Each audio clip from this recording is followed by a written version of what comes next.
जी में कुछ आपके assumptions होते हैं। तो पहले हम assumptions की बात करेंगे।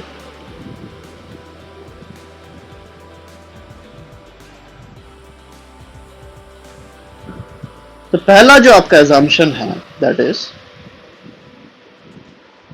the gas molecules are point sized particles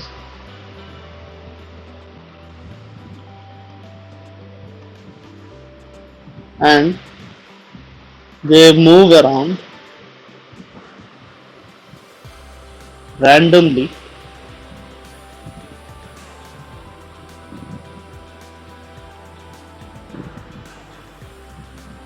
in different directions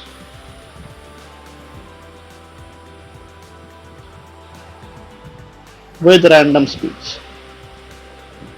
ठीक है, तो अगर आपके पास कोई गैस का कंटेनर है, इस कंटेनर में जितने भी आपके मॉलिक्यूल्स रखे हुए हैं, ठीक है, तो ये रैंडम डायरेक्शन में रैंडम स्पीड से मूव कर रहे होते हैं, कोई भी कहीं भी जा रहा है। ठीक है, there is no definite pattern.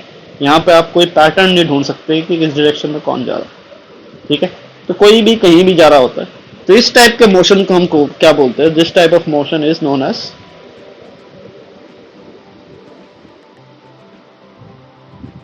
Called Brownian motion.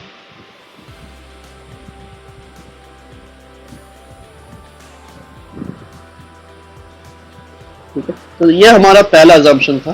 तो पहला अजम्पशन में हमने क्या लिया? गैस मॉलिक्यूल्स को पॉइंट साइज्ड पार्टिकल्स एज्यूम किया। ठीक है, तो उनका साइज हमने बहुत ही छोटा लिया। तो दूसरा अजम्पशन जो हमारा है वो ये है कि द गैस मॉलिक्यूल्स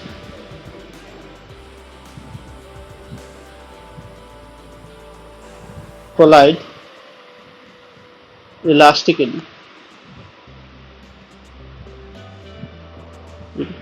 तो जितने भी गैस मॉलिक्यूल्स के कोलिशन होंगे, क्योंकि जब आपके मॉलिक्यूल्स रैंडमली इधर उधर भाग रहे हैं, तो it is very much possible कि वो एक दूसरे के साथ कोलाइड कर रहे हैं। ठीक है, और जब कोलिशन होगा तो बिटवीन टू मॉलिक्यूल्स आपका जो कोलिशन होगा that would be elastic in nature. Elastic मतलब क्या होता है? No loss of kinetic energy. ठीक है, तो काइनेटिक एनर्जी में कोई लॉस नहीं आएगा। तीसरा जो आपका असम्पशन है, this is very much important. तो तीसरा असम्पशन हमारा क्या बताता है कि there is no interaction between the gas molecules.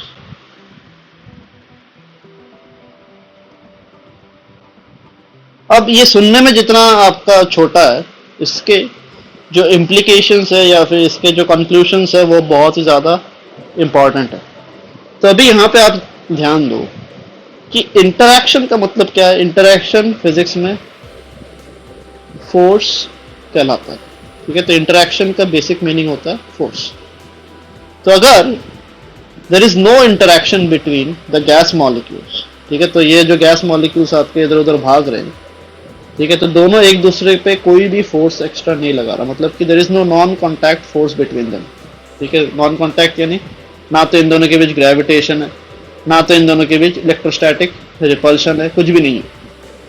ठीक है, तो the moment we assume like this, तो this rules out the presence of field forces. ठीक है, बिटवीन मॉलिक्यूल्स। अब इससे क्या हो? अगर आपके फील्ड फोर्सेस, जो कि इलेक्ट्रिक फील्ड है, ग्रेविटेशनल फील्ड हो सकता है, अगर ये एब्सेंट है तो इसका कंक्लूजन क्या निकलता है? Hence potential energy can not be associated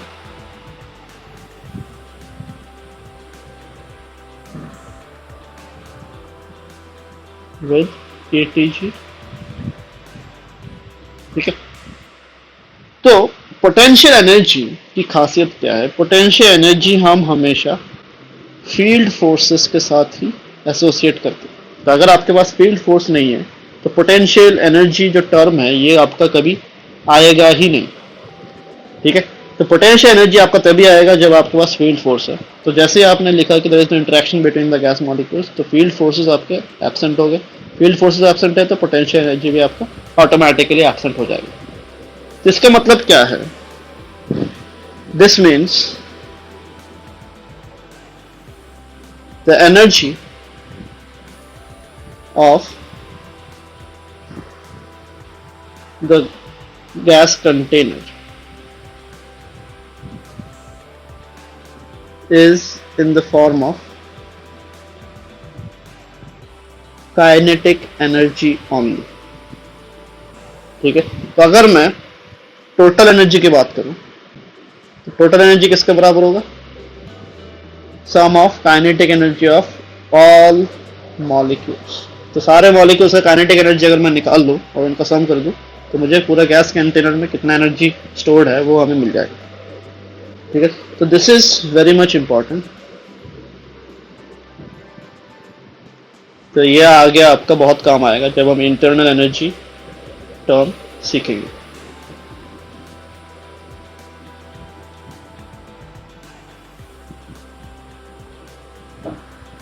ठीक है, तो अगला जो एजम्पशन आपका है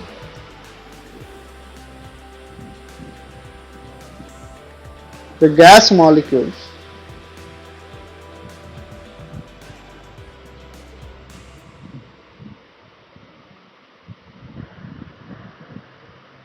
travel in a straight line between two successive collisions।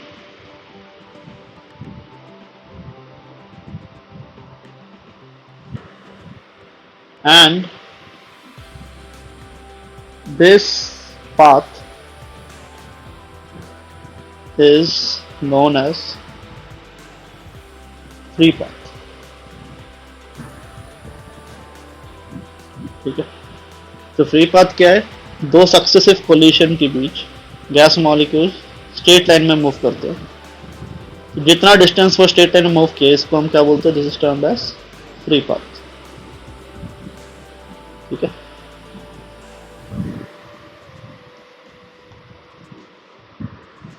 तो the average of free path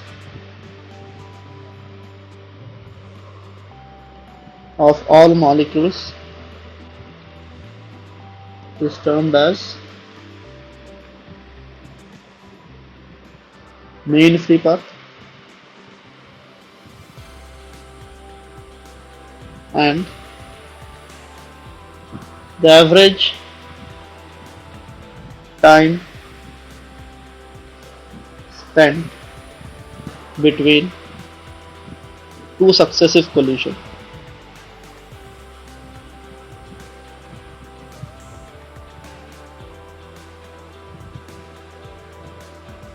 is known as relaxation time।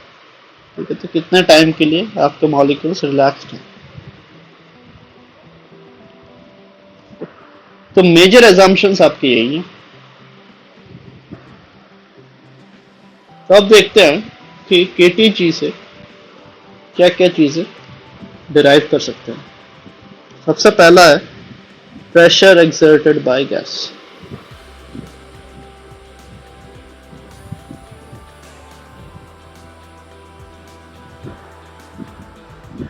तो हम ये आसानी से प्रूव कर सकते हैं कि pressure exerted by a gas is equal to 1/3 m VRMS squared upon volume। ठीक है, so this can be easily proved using the assumptions of KTG। इसका प्रूफ हम अभी नहीं देखेंगे फिलहाल, हम बस इस चैप्टर में क्या क्या चीजें हैं इंपॉर्टेंट वो हम देखने वाले हैं। तो यहां पे क्वेश्चन आता है कि व्हाट इज वीआरएमएस।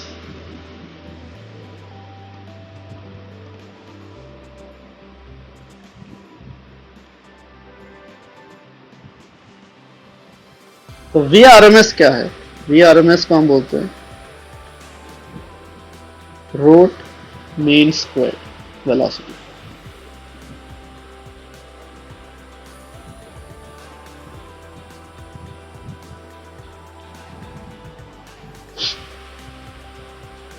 ठीक है, तो रूट मीन स्क्वायर मतलब V R M S is equal to under root of velocity के स्क्वायर का एवरेज। ठीक है, तो स्टैटिस्टिकली कैसे हम निकालते हैं? इफ द वेलोसिटीज आर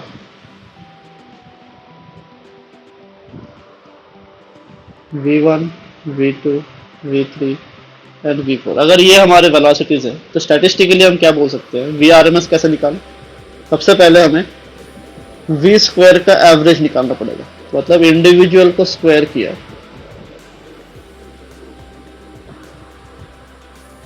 और इसको डिवाइड बाय 4 किया, तो ये हमारा वी स्क्वायर का एवरेज आया। ठीक है, तो ये एंगुलर ब्रैकेट आपका एवरेज मीन करता है। तो ये एंगुलर ब्रैकेट अगर मैं किसी भी वेरिएबल में डालूं तो इसका मतलब क्या होता है? एवरेज। तो वी आर एम एस क्या होगा? वी आर एम एस आपका अंडर रूट वी स्क्वायर का एवरेज होता है, इसको हम under root of v1 square plus v2 square v3 square plus v4 square divide by 4 ऐसे लिख सकते हैं। ठीक है, तो अगर हम इस इक्वेशन को नोट करें, दिस इक्वेशन, ये क्या बताता है? It directly relates pressure with V R M S square. ठीक है, तो हम यहां पे क्या बोल सकते हैं कि अगर आपके पास एक गैस कंटेनर है और उसके मॉलिक्यूल्स आपके रैंडमली कुछ स्पीड से जा रहे हैं, तो सबका जो रूट मीन स्क्वायर वेलोसिटी है, ठीक है, तो वी आर एम एस जो भी होगा, तो इस कंटेनर में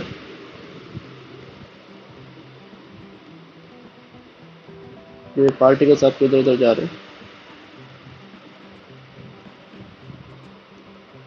तो वी आर एम एस हमारा जितना बड़ा होगा, प्रेशर एक्सर्टेड, ये वॉल्स पे जो प्रेशर लगेगा, ठीक है, पार्टिकल्स के टकराने से, वो भी आपका उतना ज़्यादा होने वाला। ठीक है, तो प्रेशर आपका डायरेक्टली रिलेट हो रहा है किससे? प्रेशर आपका रिलेट हो रहा है velocity of the movement of the particles. तो पार्टिकल जितना तेज आपका मूव करेगा, ठीक है, तो v मेरा उतना ज़्यादा होगा, v ज़्यादा होगा तो V R M S automatically आपका ज़्यादा होगा, और वी आर एम एस अगर ज़्यादा हुआ तो pressure exerted on the walls वो भी ऑटोमेटिकली आपका ज़्यादा होने वाला है। ठीक है, तो ये एक हमें आइडिया दे रहा है कि गैस के कंटेनर के वॉल्स पे जो प्रेशर लगता है उसका ओरिजिन क्या है। ठीक है, बट जब हम, अगर नोट करो आप, जब हम किसी मैनोमीटर से या किसी डिवाइस से इस प्रेशर को मेजर करते हैं, तो वो डिवाइस हमें गैस के मॉलिक्यूल्स के मूवमेंट के बारे में कोई आइडिया नहीं देता। ठीक है, हमें ये नहीं पता चलता कि गैस के वॉल्स पे अगर प्रेशर लग रहा है तो वो क्यों लग रहा है, बट केटीजी हमें बता रहा है कि गैस के मॉलिक्यूल्स का जो रैंडम वेलोसिटी है, उस वेलोसिटी से जब गैस के मॉलिक्यूल्स टकराते हैं एंड ड्यूरिंग द प्रोसेस एक फोर्स अप्लाई होता है, और उसी फोर्स का प्रेशर जो है हमें गैस के वॉल्स पे फील होता है। ठीक है, तो this is what KTG tells us.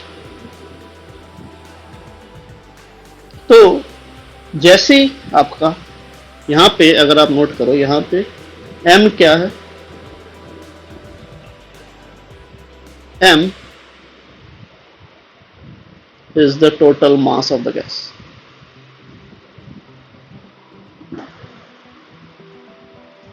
ठीक है, तो टोटल मास को आप कैसे लिख सकते हो? टोटल मास को आप नंबर ऑफ मोल्स के हिसाब से लिख सकते हो, तो total mass number of moles into molecular weight, ऐसे भी आप लिख सकते हो। ठीक है,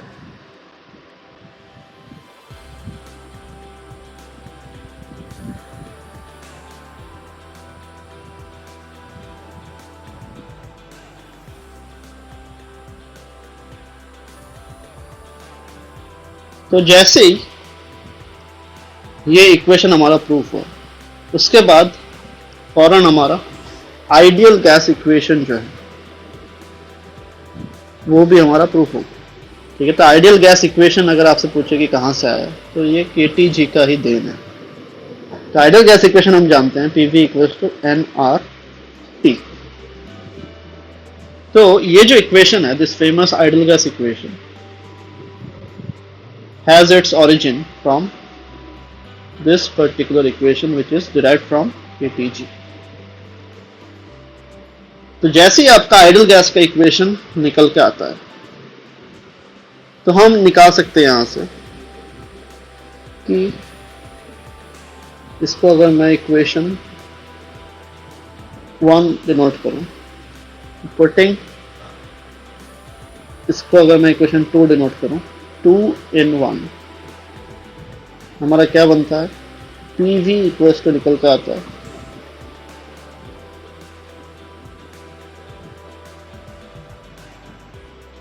1/3,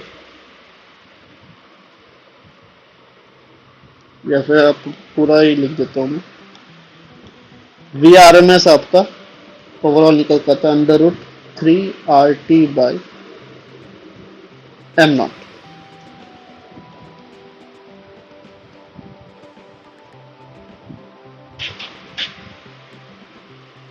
ठीक है, तो ये इक्वेशन हमें क्या बताता है कि temperature is directly proportional to V R M S square. ठीक है, तो हम बोल सकते हैं कि एंड ऑल्सो काइनेटिक एनर्जी किसके प्रोपोर्शनल है, kinetic energy is proportional to V square. ठीक है, तो हम बोल सकते हैं therefore kinetic energy is also proportional to V R M S square. तो दिस गेव अस, इससे पहले हमें टेम्परेचर के बारे में ज़्यादा आइडिया था नहीं कि टेम्परेचर का ओरिजिन क्या है, तो this gave us an idea of what temperature depends on. तो टेम्परेचर क्या है, टेम्परेचर आप बोल सकते हैं is a measure, not exactly equal, but temperature is a measure of the kinetic energy possessed by the gas molecules। ठीक है, तो हमारा टेम्परेचर जितना ज़्यादा होगा तो गैस कंटेनर के अंदर जो गैस मॉलिक्यूल्स है उतना ही तेज वो मूव कर रहे होंगे। ठीक है, तो ये पहली बार हमें टेम्परेचर का एक अच्छा खासा मीनिंग मिला था। इससे पहले टेम्परेचर वर्ड हमें पता तो था, but we did not know कि टेम्परेचर का एग्जिस्टेंस आता ही क्यों है, या टेम्परेचर किन किन चीज़ों को अफेक्ट करता है। तो यहाँ से हमें क्लियर हो गया कि temperature directly affects the speed with which the molecules are moving in the gas.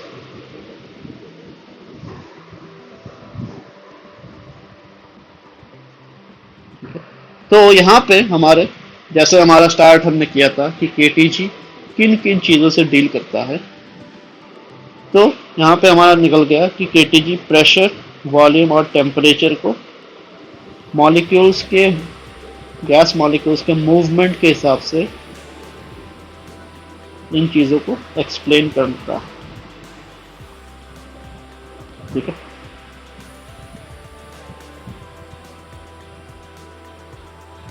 तो ये तो आपके फंडामेंटल्स थे। अब हम देखते हैं कि what are the further advances which can be made due to the predictions of KTG। तो KTG ने जो हमें चीज़ें दी है, सबसे इम्पोर्टेंट चीज़ तो आइडियल गैस इक्वेशन है। ठीक है, तो आइडियल गैस इक्वेशन से हम बहुत सारी चीज़ें निकाल सकते हैं फर्दर। तो फ्यू गैस लॉज, ठीक है, तो ये लॉज गैसेस के बिहेवियर को एक्सप्लॉइट करता है। सबसे पहला हम देखते हैं चार्ल्स लॉ। ठीक है, तो चार्ल्स लॉ दो फॉर्म में होता है। पहला देखते हैं हम, फॉर कांस्टेंट प्रेशर।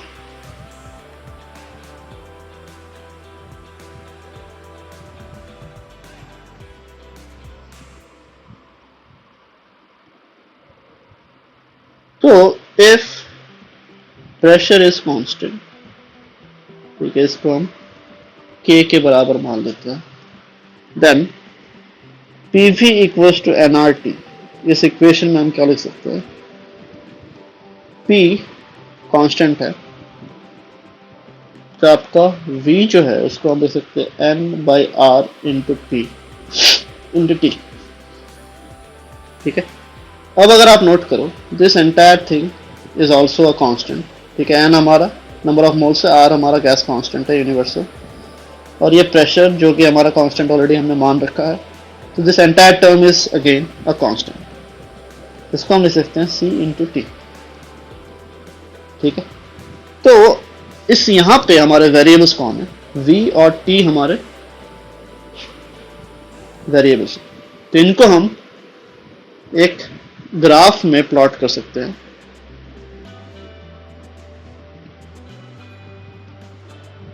तो ग्राफ में हम क्या करेंगे,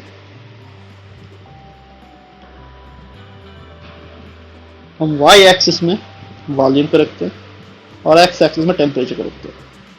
तो this equation follows that of a straight line, तो y equals to mx plus c इस फॉर्म में आपका कन्वर्ट हो जाता है, ठीक है। तो इंटरसेप्ट हमारा क्या है, इंटरसेप्ट इज 0 और स्लोप हमारा क्या है, c रिप्रेजेंट्स द स्लोप, ठीक है। तो if this equation is true, if this is true, तो क्या होगा हमारा v वर्सेस t का जो ग्राफ है, that will be a straight line passing through the origin because it has no intercept, ठीक है। तो हम यहाँ पे क्या बना सकते हैं, this will be a straight line which passes through the origin, और इस लाइन का स्लोप जो है, इसका स्लोप कौन, C रिप्रेजेंट कर रहा है, ठीक है। तो इस लाइन का slope is equal to C, and C आपका किसके साथ इनवर्सली प्रोपोर्शनल है, तो 1/P, ठीक है। तो अगर आपके पास बहुत सारे ऐसे लाइन्स हैं, तो ईच ऑफ दिस लाइन क्या रिप्रेजेंट करेंगे, तो each of this line, along each of this line अगर आप देखो, तो दीज पॉइंट्स, ये जितने भी पॉइंट्स हमारे हैं इस लाइन पे, हर पॉइंट पे क्या होगा, प्रेशर आपका इक्वल होगा, ठीक है। सिमिलरली इस लाइन पे, इस लाइन के हर पॉइंट पे भी प्रेशर आपका इक्वल होगा हर पॉइंट पे, और इस पे भी इक्वल होने वाला, बट इंडिविजुअल आपका अलग अलग होगा। इस लाइन का प्रेशर P1 होगा, इसका P2, P3, P4 and P5, ठीक है। तो these are what, these are lines, ये जो straight lines passing through origin होता है इन अ VT ग्राफ, ठीक है। ये आपको ध्यान देना है, V वर्सेस T के ग्राफ में जितने भी स्ट्रेट लाइंस हमारे बनते हैं पासिंग थ्रू ओरिजिन, उन पे क्या होता है, प्रेशर आपका कांस्टेंट रहता है। तो इन लाइंस को हम क्या बोलते हैं, दिस लाइंस आर known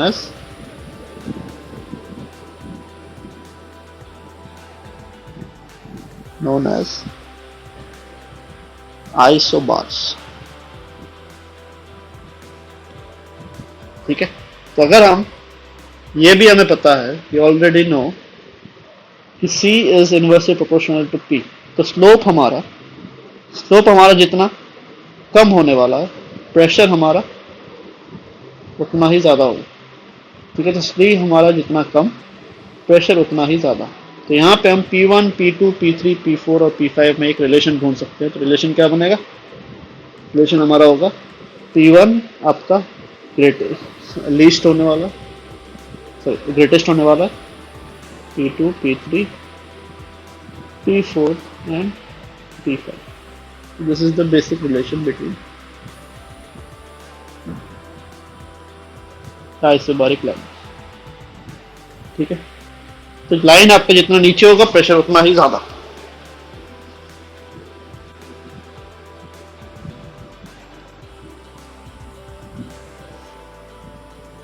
तो अभी हम इसका क्या क्या चीजें कर सकते हैं इससे, तो इनको हम यूज कर सकते हैं टू एनालाइज अ ग्राफ। तो अगर आपके पास V वर्सेस T का ग्राफ दिया हुआ है,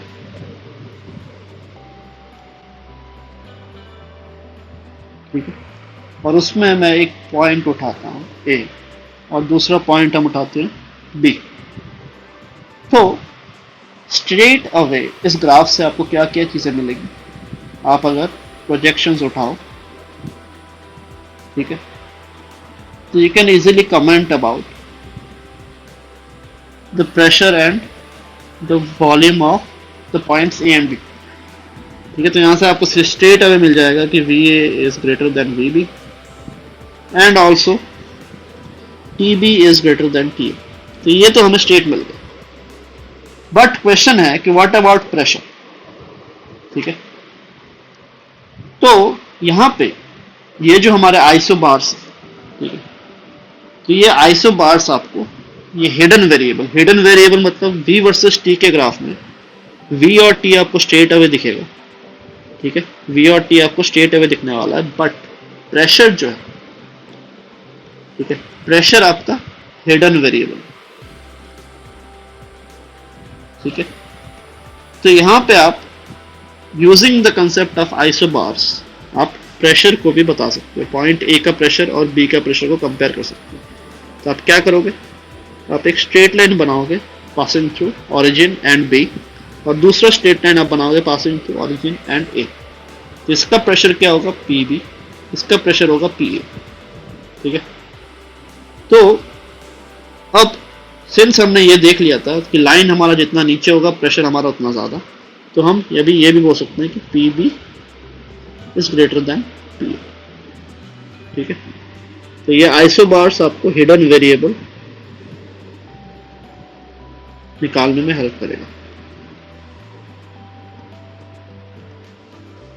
सिमिलरली चार्ल्स लॉ का एक दूसरा फॉर्म भी होता है, that is for constant volume.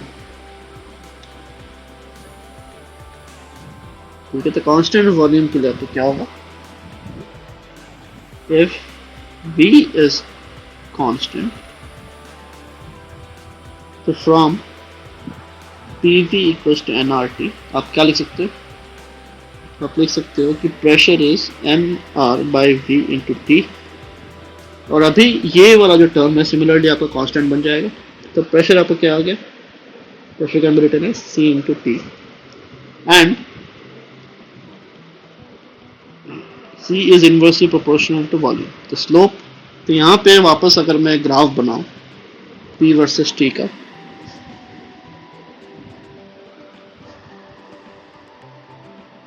तो इस ग्राफ में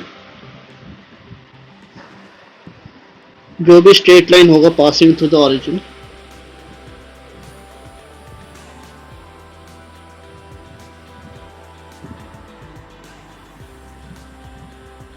इन स्ट्रेट लाइंस पे आपका वॉल्यूम कांस्टेंट रहेगा। ठीक है, तो at each point on this straight line the volume is constant. Similarly इस पे भी वॉल्यूम कांस्टेंट रहेगा और इस पे भी वॉल्यूम कांस्टेंट रहेगा। इसका वॉल्यूम V1, इसका V2, इसका V3 अगर हम माने, तो लाइन का स्लोप जितना कम V हमारा उतना ज़्यादा। तो यहाँ पे क्या रिलेशन बनेगा, V1 greater than V2 greater than V3। तो ये V1 V2 V3 अगर है तो V1 is greater then V2 is greater then V3। तो सिमिलरली अगर आपके पास कोई भी दो पॉइंट्स है इस ग्राफ में A और B, इन पॉइंट्स का प्रेशर और टेम्परेचर के बारे में आपको सीधा ग्राफ से दिख जाएगा। बट यहाँ पे हिडन वेरिएबल कौन है, हिडन वेरिएबल इज वॉल्यूम। ठीक है, तो प्रेशर और टेम्परेचर तो आपको मिल गया। वॉल्यूम के लिए हम क्या करेंगे, ये straight lines passing through origin बनाएंगे। ठीक है, तो पॉइंट बी नीचे वाले स्ट्रेट लाइन पर लाई कर रहा है, तो V B would be greater than V. ठीक है, तो आप आसानी से पॉइंट ए और बी का जो हिडन वेरिएबल है वॉल्यूम, उसके बारे में भी आप एक क्वांटिटेटिव आइडिया ले सकते हो। ठीक है, तो इन लाइंस को हम क्या बोलते हैं, these lines are called isotopes.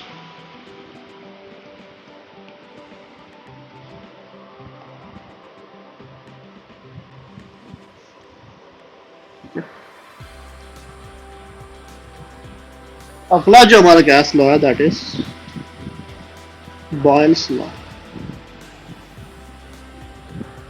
Boils law क्या बताता है कि इफ टेम्परेचर इज कांस्टेंट, ठीक है, तो PV from PV equals to M R T आप क्या ले सकते हो, PV will be equals to a constant,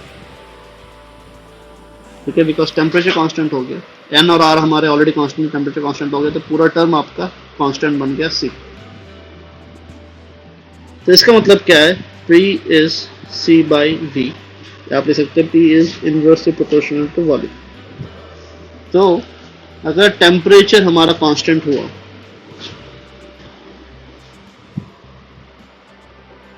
तो P वर्सेस V का जो ग्राफ है दैट वुड बी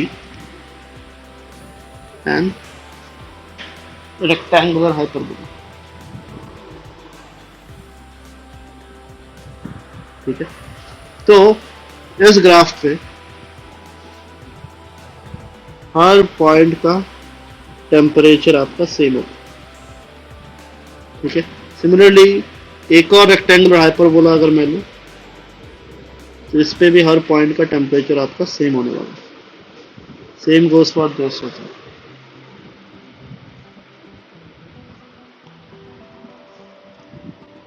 तो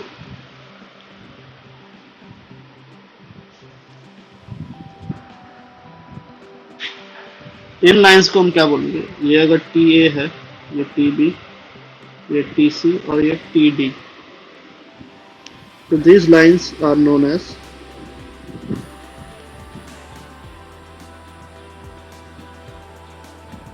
isotherms।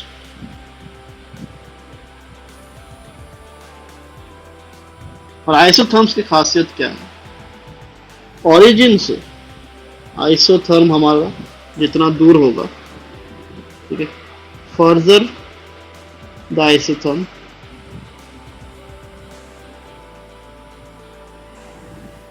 higher will be its temperature। Isotherm आपका जितना ज़्यादा दूर होगा ओरिजिन से उतना ज़्यादा उसका टेम्परेचर। तो यहाँ पे भी हम दो पॉइंट्स का, तो यहाँ पे अगर हम प्रेशर वॉल्यूम का ग्राफ उठाएं,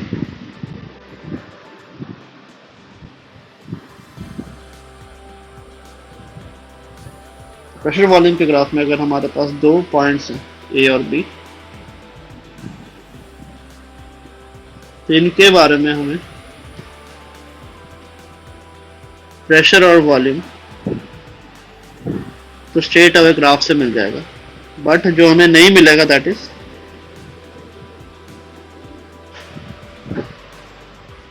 टेम्परेचर, ठीक है। तो हमारा हिडन वेरिएबल कौन है, हिडन इज टेम्परेचर, ठीक है। तो टेम्परेचर के बारे में हम कमेंट कर सकते हैं, तो we can pass a rectangular hyperbola through A and another rectangular hyperbola through B, ठीक है। तो अब इस पे अगर TA टेम्परेचर है, इस पे अगर TB है, तो हम देख सकते हैं कि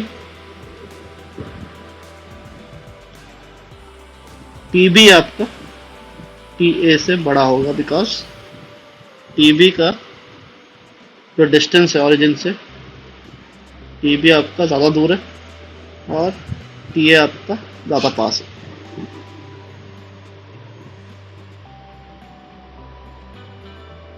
ठीक है। तो इस वीडियो में हम इतना ही करेंगे। नेक्स्ट वीडियो में हम देखने वाले हैं कि इंटरनल एनर्जी को हम कैसे कैलकुलेट करते हैं, ठीक है। तो आई होप कि इस वीडियो में आपको हेल्पफुल रहा होगा और आपको काइनेटिक थ्योरी ऑफ गैसेस के बारे में एक बेटर अंडरस्टैंडिंग हुई होगी। तो अगर आपको ये वीडियो पसंद आया तो लाइक और शेयर और सब्सक्राइब करना ना भूलिए। Thank you everyone.